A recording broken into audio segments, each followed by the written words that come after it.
So the topic for the talk today is generosity and ethics as the prerequisites for meditation.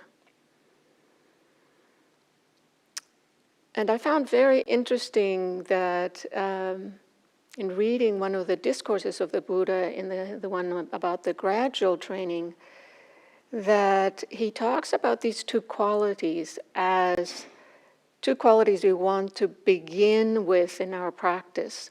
First, to lay the foundation before we begin to meditate.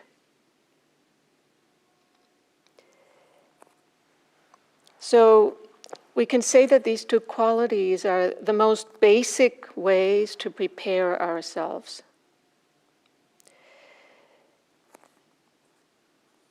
Generosity I see as a way to, it's like as if you were to take the earth and start to loosen it up. And then the ethics is like pulling out the weeds, all the things we don't need, for then be able to plant something that will be wholesome for us.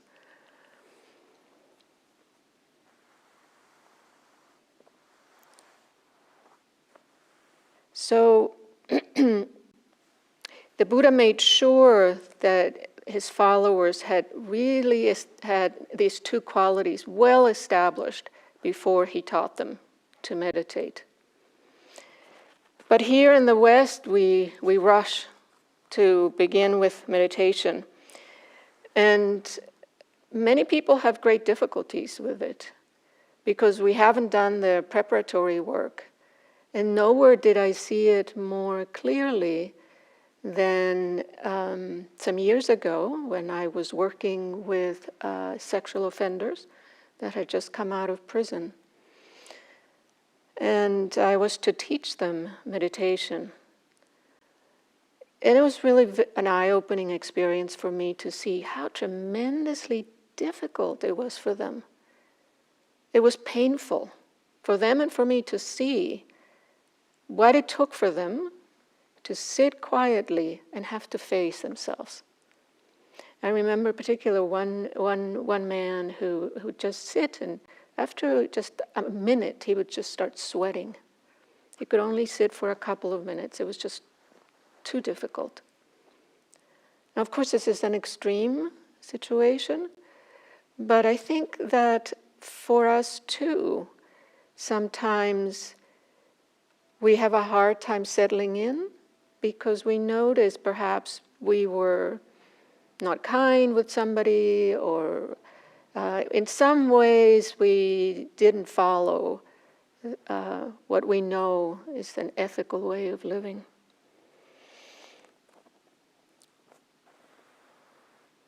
So as we train ourselves with ethics, it's as if we are preparing ourselves to give the gift to others of being harmless. And that's a very beautiful thing for other people to feel safe with us. And I want to, although the training begins with generosity, in this talk I want to begin with ethics, just because I want to leave the generosity at the end. It's such a sunny topic that I wanted to leave you with that at the end.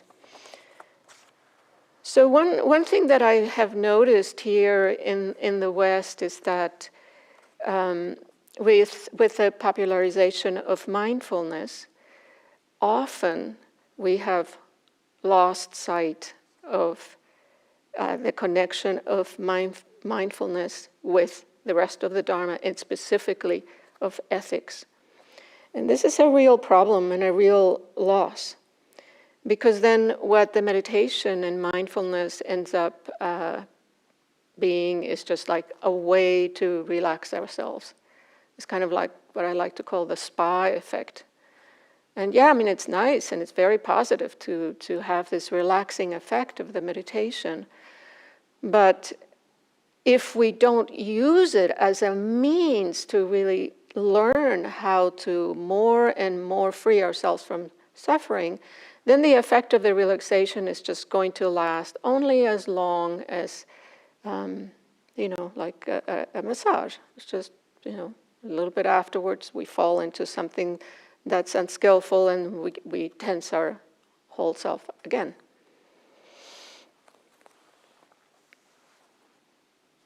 So as we train ourselves with ethics, we are training ourselves.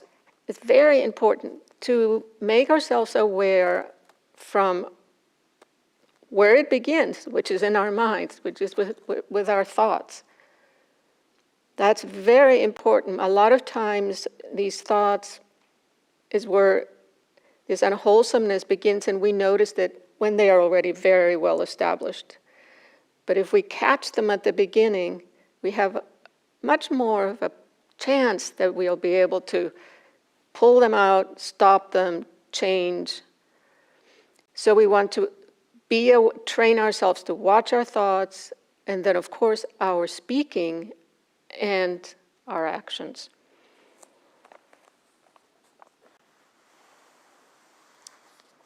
So the most succinct way that we can express ethics for us in the context of the Dharma is via an equation. We can say ethics equals happiness. It's just as simple.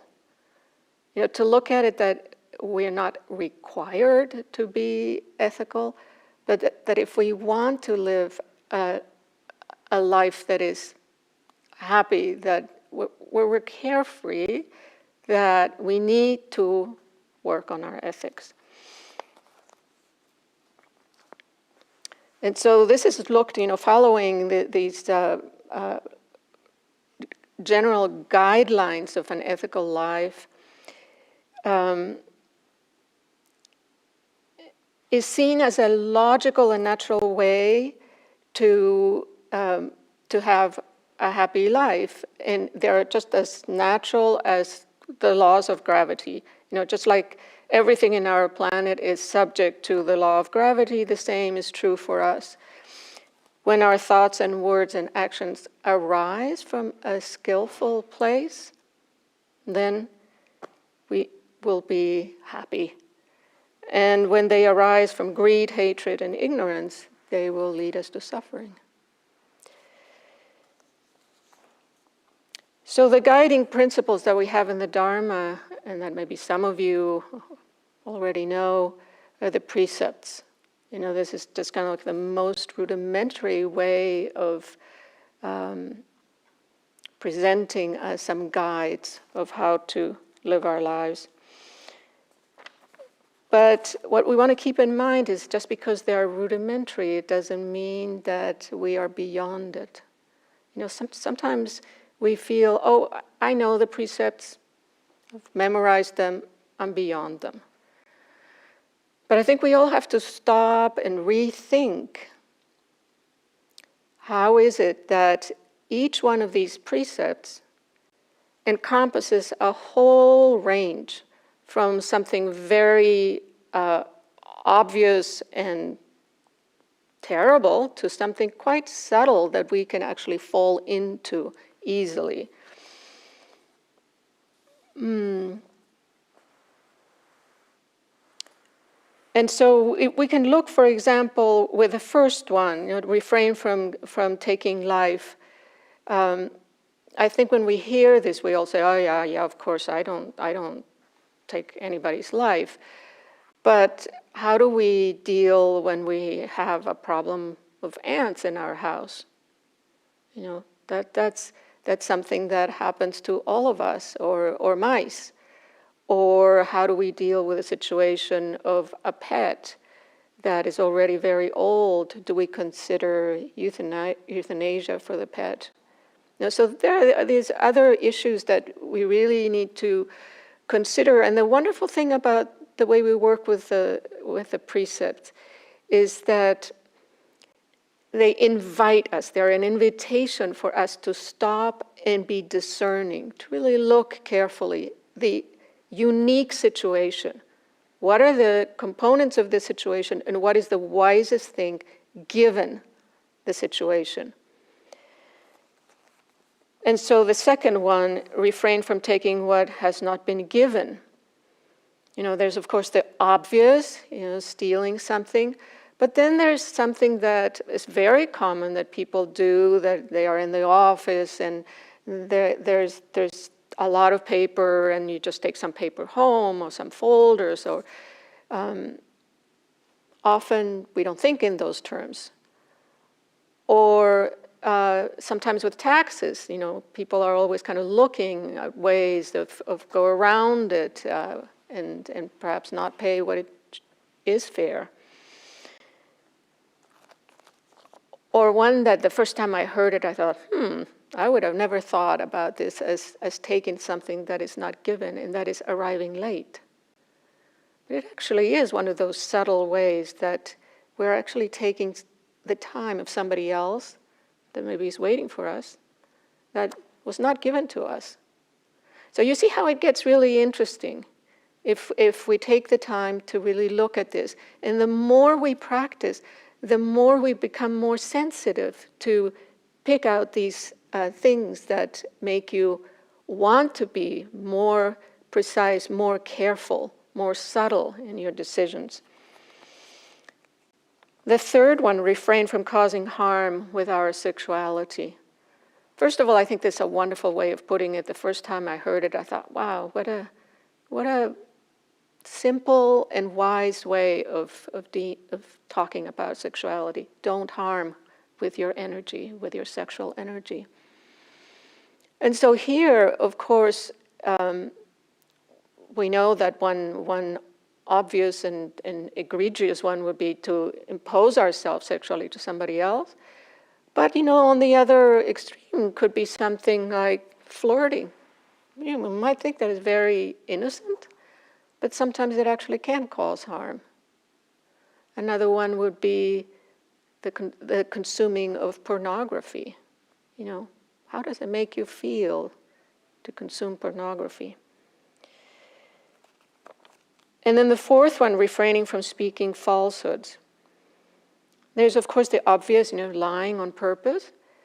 But then there's the other one that I actually noticed in myself some years ago.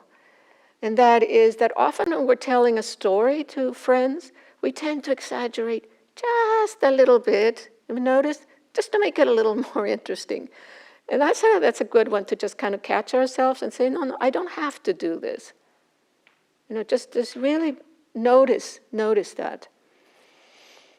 And then the last one of refraining from consuming alcohol or drugs, which we know you can really harm yourself and others if you do it unskillfully. But then, there is the other more subtle, that you drink a little and you get kind of goofy and maybe very entertaining, but how easy it is to let something come out because your tongue is kind of loose, and you let something come out that can hurt somebody. So this is just in general some of the things that we can think of. But I actually wanted to share with you one particular example that of a question that was posed to me when I was teaching a retreat. And that was some years ago when George Floyd was murdered. I was teaching a retreat online, and there was a Latino man living in New York who told me, look, I'm somebody who have committed to following the precepts, but I have to tell you that I don't feel safe in the streets anymore in New York. He was somebody who participated a lot in racial, demonstrations. And so he said, I just don't feel safe, and I want to buy a gun. What do you think? So this is a very interesting question. He said he hadn't bought it, but he had already made all the necessary paperwork that was needed to buy the gun. And so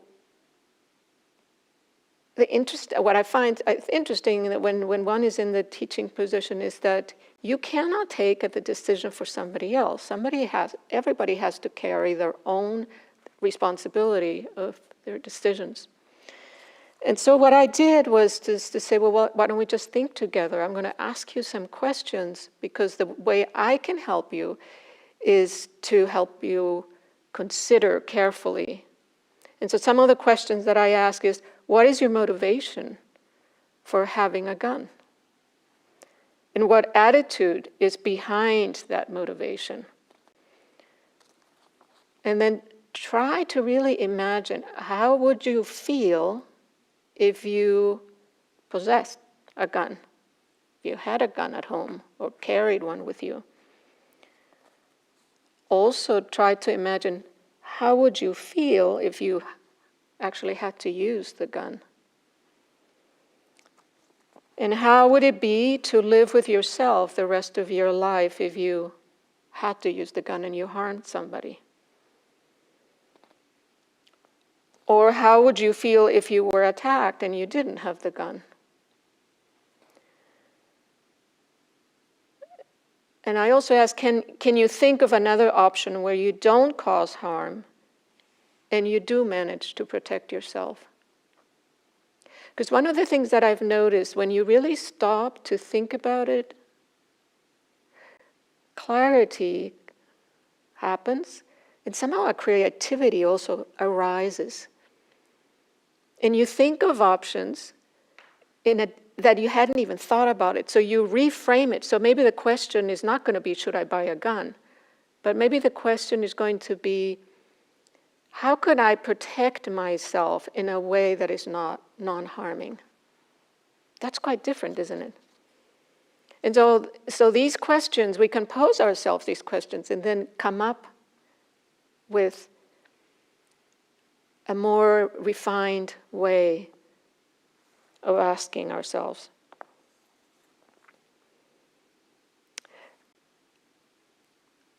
The first time I heard this, I was very intrigued, and that is that when you follow rules rigidly or ethical principles rigidly, you don't mature. But yeah, that makes total sense, right? Because if you follow them rigidly, you're not stopping to really consider, how do I stand? How do I stand with this? How do I really, what is my attitude towards this?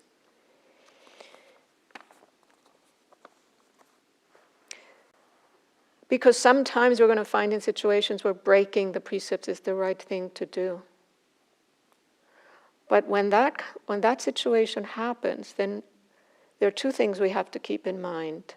One is to be very aware, what is the attitude that you have as you break the precept? Is it benevolent? Have you come to the conclusion, in this particular situation, this is the most benevolent thing I can do? And you also realize that you are going to carry some karma with it, because there will be some consequences. But if you took that decision based on, this is the wisest and the most benevolent option,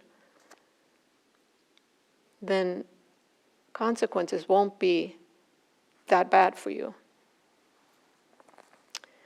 And the last thing I want to say about ethics is something that I heard from Kamala Masters, this wonderful teacher that has a center in Maui. She puts it in such a positive way when she talks about ethics. She says, we're dealing either with purification or purifying. And so what she means is that when you are being mindful and you check in with yourself and you notice, right now there are no unskillful mind states. So I haven't broken any precepts. So that means right now there is purification. There is purification in me. But what about if you stop and notice and you are assailed with some of the obstacles, with greed or sloth and torp or whatever it's present, then you begin to work with them And there are many tools that we can use to know how to work with them. And then what's happening? Then purification is happening. And so we can see that this keeps us engaged. We are looking at the reality of what's going on, but it's in a very positive way. There's either purification present, or we're in the process of purifying. So that's as far as, that's all I want to say, as far as ethics. And now going on to generosity, or dana, is a topic that I like very much to talk about. So generosity implies giving of myself to others, whether material or immaterial goods, such as my time or my attention. And we can say that generosity is not just an isolated event of giving something to someone, but is a quality that we want to cultivate and embody. And so generosity of spirit can be expressed in many wonderful ways. It can be expressed in a smile. It can be expressed as really listening to somebody.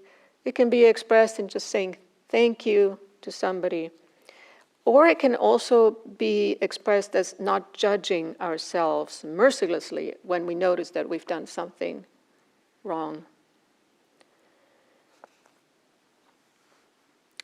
When we give wisely, we're told in the Dharma that we experience joy before, during, and after.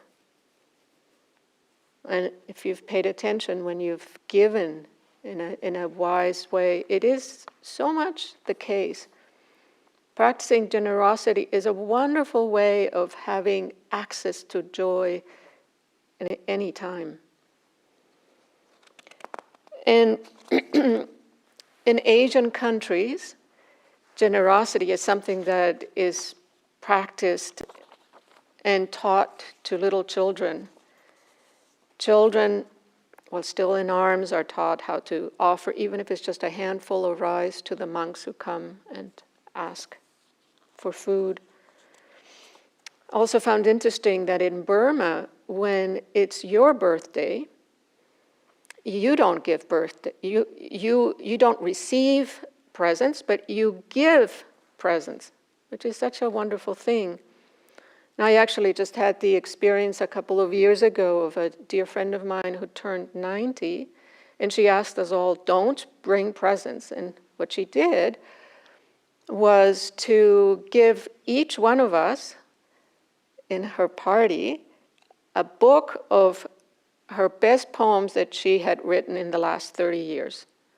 And it was such a beautiful gesture of sharing something so meaningful. It's kind of the harvest of her life.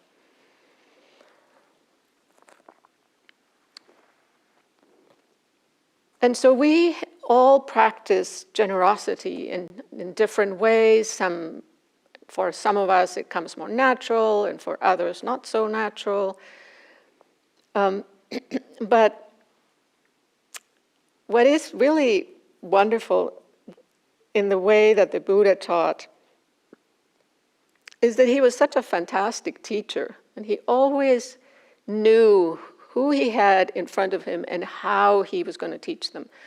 And there is one way that he taught generosity that I think it's wonderful. It assures that you will succeed. And the teaching is very simple. The teaching is that you take one stone with your right hand and you put it on your left hand. Okay, I think this we can all do. And it basically is getting the feel of this idea of how renunciation is related to generosity. In order for this hand to receive the stone, this one has to let go of it. So it's just a very simple thing. So imagine that we can teach that to a child, something very simple where the child can feel very, very good about himself or herself, and then go on later to share something that's much harder, like to share a toy. When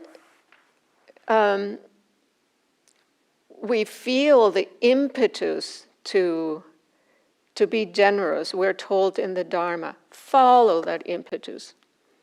And so the last thing I wanted to share with you is an experience that I had not that long ago, where I was able to see a series of very beautiful, generous gestures that made a big, big difference for somebody. So last November, I had the good fortune to visit an indigenous community of the Guambianos in the Colombian Andes. And our last day, as we were leaving the town closest to the reservation, I got to talking to an indigenous woman. She was a grandmother, and she was there with her little granddaughter. And she was wearing, her traditional Guambiano clothing, which is this long woolen black skirt and this royal blue kind of a shawl and this fedora hat. And she told me she needed help to carry a rather big and heavy sack of potatoes that she herself had planted and harvested. She needed to get this enormous sack onto the bus. So a dear friend that was traveling with us was strong enough to lift it for her, and she was very, very happy. And once in the bus, we just sat together and we continued talking. So it turns out that this woman was traveling, like us, all the way to the city of Cali. But her reason for traveling was rather sad, because she was traveling to the city to visit her daughter, or the little girl's mother, in the hospital, who was very ill. Now, this lovely grandmother had arranged for somebody to buy her potatoes in the next town where we were going to stop. And she was doing that in order to have enough money for the trip. So as we arrived to the next town, the person who was supposed to buy the potatoes from her was not there.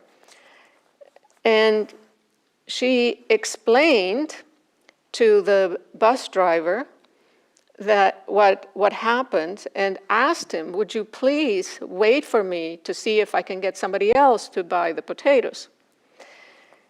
Now try to imagine this situation in this country. Or in any city, I should say. But where I was, in the area of these Guambianos, they have a very, very strong community, and they have a sense of belonging, and they really help each other. So the bus driver somehow recognized the plight that this poor woman was in and waited. And much to my amazement, there was not one person in the bus that complained. So we were about 30 people. We all just quietly sat in the bus and waited. And somehow, miraculously, the woman was able to sell her potatoes, and didn't take that long. I don't remember how long, but it wasn't that long. So the next leg of the trip, because it was a pretty long trip, I sat next to the 5-year-old and decided to share with her some of the things I remember from sharing with my son when he was little. So when I ran out and some of the songs that I knew in Spanish, I actually even translated improvised a rather questionable version of the wheels in the bus, but she loved it, and the grandmother sang along and did the hand movements. And so there we are in the bus doing our singing. And so in the next stop, she goes off with the grandmother to get some food, and the bus happened to stop right in front of a of a stationery store, a very little, humble-looking stationery store. And I somehow had the sudden impulse to get off, and I thought it would be very nice to get this little girl a present. So I walked into the stationery store and was able to find a very nice box of colored pencils and a little notebook with blank pages for her to draw on. So I made it back to the bus, and once they also returned, I presented it to the little girl, and her eyes just got so big. And she just was, I love to draw, and she was just caressing the box of pencils and was just so happy. So it got dark and it got very quiet, and as far as I knew, she had gone to sleep. And suddenly I see this little hand that went up. She was sitting now in front of me, and this is the backrest, and I see this little hand that goes up, and she was doing like this with her fingers, as if it was like a little bug that was looking for something. And so with my hand, I went like this and started to go in the other direction. When she felt my hand, she just took my hand. I couldn't see her face, and she just held it. And so most of the trip to Cali, we just sat there in silence, and she held my hand. It was such a beautiful, simple way of her to say thank you. And so as soon as we got into the city of Cali, they got off. We said goodbye as if we were old friends. And there was a real sense in my heart that what the woman and the little girl had received from several people during the day was going to help them or carry them through the difficulty of encountering the heavenly messenger of illness once they were in the hospital. So just this remembering, just these little gestures that we can do for each other of kindness, of generosity, that can make such big difference. And so to finish, I wanted to share a poem with you by Rosemary Watola Trommer. It's called How It Might Continue. And for me, this poem kind of captures this idea of us being able to do something for somebody else that might seem like it's minor, that it doesn't really change much, but that inside something important happens. Wherever we go, the chance for joy, whole orchards of amazement.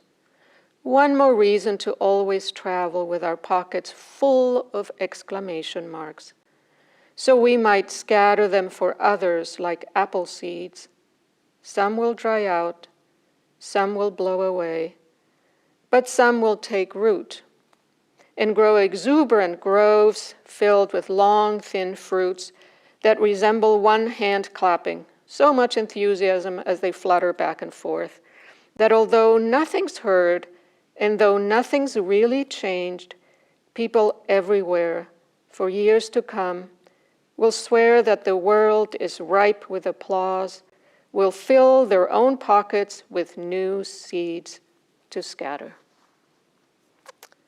So let us close our eyes for a moment.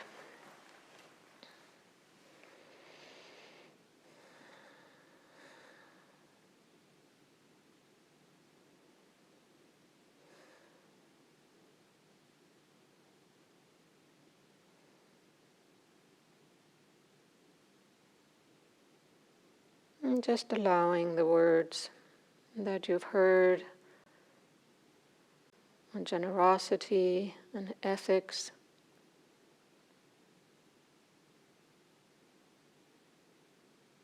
allow them to come in to your heart, to your mind.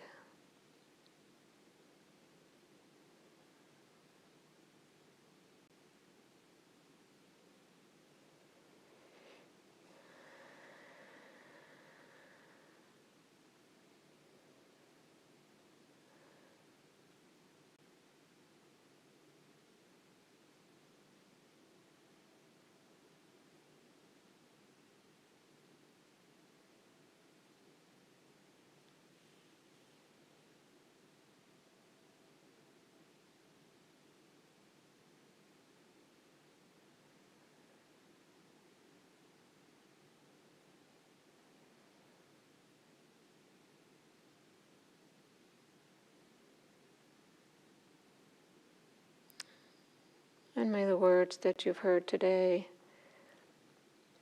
benefit yourselves and every person that you come in contact with. Thank you for your attention. And we have a couple minutes if anybody has a question or a comment.